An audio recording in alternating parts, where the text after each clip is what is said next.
You ever get that prickling feeling that someone's watching you, even when you're alone? That's how my shift started tonight, just me, the hum of fluorescent lights, and the flicker of the old security monitors. I'd always chalked up the camera's static and blur to cheap equipment, nothing more.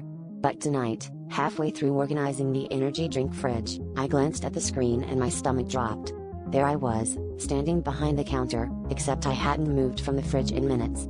And the version of me on screen was grinning, eyes locked on the camera. I froze, energy drink can sweating in my hand. The register area was empty, I was sure of it. But on the monitor, my double raised a hand and waved. My actual hand jerked up involuntarily, the can clattering to the floor, and somehow the movement synced perfectly with the footage's wave.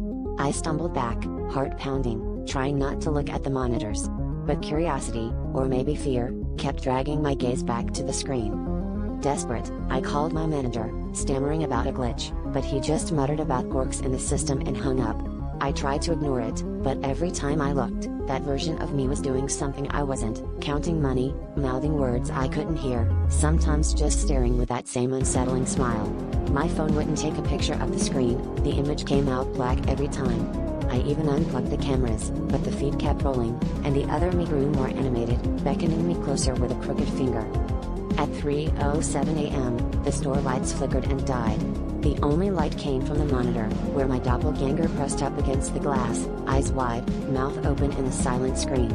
That's when the screen's perspective shifted. It was no longer showing the counter, but my own terrified face, illuminated by the sickly glow.